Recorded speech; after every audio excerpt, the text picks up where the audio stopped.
নমস্কার, চলে এলাম আরও একটি নতুন রেসিপি নিয়ে। আজকের রেসিপি হলো ইলিশ পাতুরি। ইলিশ মাছের অনেক ধরনের রেসিপি হয়, তার মধ্যে এই রেসিপিটি একটি জনপ্রিয় রেসিপি। ইলিশ মাছের যে কোনো রেসিপি করতেই খুবই অল্প সময় লাগে এবং খুব অল্প উপকরণেই ইলিশ মাছের রেসিপিগুলো তৈরি হয়ে যায়। এই রেসিপিটি বানানোর জন্য প্রথমেই নিয়ে নিতে হবে 1 চামচ সাদা সর্ষে আর 1 চামচ কালো সর্ষে, আর নিয়ে নিতে হবে 1 চামচ পোস্ত দানা। ভালোভাবে তিনটেকেই জলে ভিজিয়ে রাখতে হবে। তারপরে এটাকে একটা মিহি পেস্ট তৈরি করে নিতে হবে। সর্ষে পোস্তর মধ্যে দিয়ে দিতে হবে পরিমাণ মতন লঙ্কা, যে যেমন ঝাল খাবেন সেরকম লঙ্কা মিশিয়ে নিতে হবে। কাঁচা লঙ্কাতেই রান্নাটা খেতে ভালো লাগে। এরপরে ইলিশ মাছগুলোতে লবণ আর হলুদ দিয়ে ভালো করে মাখিয়ে রাখতে হবে 10 থেকে 15 মিনিট। খুব ভালো করে মাখিয়ে রাখলে এর মধ্যে লবণ আর হলুদটা ঢুকে যাবে, তাহলে মাছগুলোকে খেতে বেশি ভালো লাগবে। পাতুরিগুলো আমি কলা পাতায় করব, তাই কলা পাতাগুলোকে আমি ভালোভাবে সেঁকে নিচ্ছি। সেঁকে না নিলে কলা পাতাগুলো মোড়াবার সময় ফেটে যেতে পারে। আপনারা একটু বড় সাইজের কলা পাতা জোগাড় করে নেবেন, সেক্ষেত্রে পাতুরিগুলো মুড়তে সুবিধা হয়।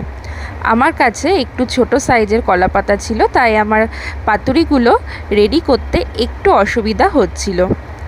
আমি এখানে পাতুরির জন্য নিয়ে নিয়েছি পোস্ত সর্ষে বাটা, তার মধ্যে মিশিয়ে নিলাম লবণ আর হলুদ। তারপরে আমি খুব ভালো করে মাখিয়ে নেব। এরপরে এখানে দিয়ে দেব টক দই, ঘরে পাতা টক দই, যেটা আমি জল ঝরিয়ে রেখেছিলাম। তারপরে এটাকে দিয়ে খুব ভালো করে ফেটিয়ে নিচ্ছি। আমি এখানে 2 চামচ টক দই ব্যবহার করেছি দুটো মাছের জন্য। আর এখানে দিয়ে দিলাম 3 চামচ সরিষার তেল।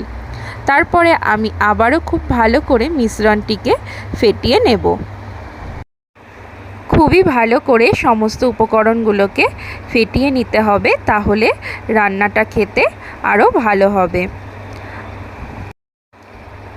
কলা পাতাগুলোকে একটা প্লেটের মধ্যে নিয়ে নিতে হবে।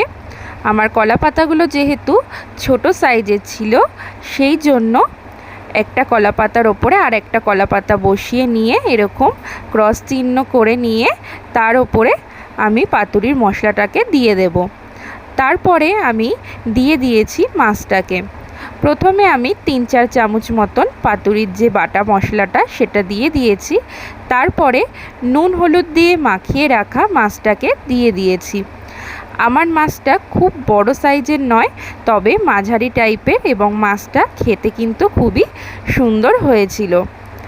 আমি এরপরে প্রথমে তলার কলা পাতাটাকে দিয়ে ভালো করে মুড়ে নিয়েছি।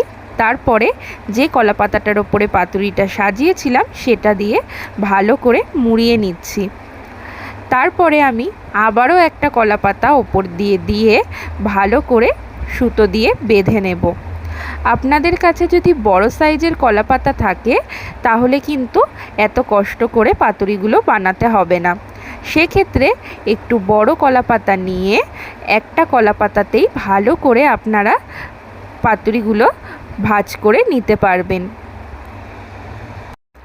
কলা পাতাগুলো একটু বড় সাইজের হলে কিন্তু পাতুরিটা রেডি করতে খুবই অল্প সময় লাগবে।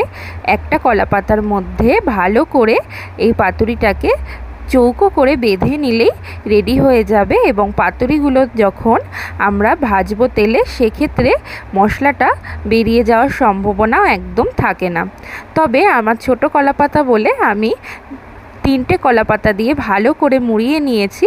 আমার কিন্তু পাতুরিগুলো খুব সুন্দরভাবে ভাজা হয়েছে। আপনাদের কাছে যদি ছোট কলা পাতা থাকে, তাহলেও কিন্তু এইভাবে আপনারা করে নিতে পারেন। প্রথমে কড়াইয়ে তেল দিয়ে আমি হাই হিটে 1 মিনিট এটাকে দিয়ে রান্না করে নেব। তারপর লো ফ্লেমে আমি এটাকে ঢাকা চাপা দিয়ে 10 মিনিট রান্না করে নেব একটা পাশ যখন এই রকম একটু ভাজা ভাজা হয়ে যাবে, তখন আমি এটাকে উল্টে দিয়ে আবারও ঢাকা চাপা দিয়ে রান্না করে নেব 5 থেকে 7 মিনিট। ব্যাস তাহলেই রেডি হয়ে যাবে আমাদের ইলিশ পাতুরি। টোটাল রান্নাটা করতে সময় লাগবে 15 থেকে 16 মিনিট। ইলিশ পাতুরিগুলো এভাবেই খুব সহজেই রেডি হয়ে যাবে অল্প সময়ে, কিন্তু খেতে অসাধারণ লাগে গরম ভাতের সঙ্গে। আমার রেসিপিটি কেমন লাগলো জানাবেন। যদি ভালো লাগে আমার চ্যানেলের পাশে থাকবেন এবং লাইক আর কমেন্ট করে শেয়ার করে দেবেন ভিডিওটি। ধন্যবাদ পুরো ভিডিওটি দেখার জন্য।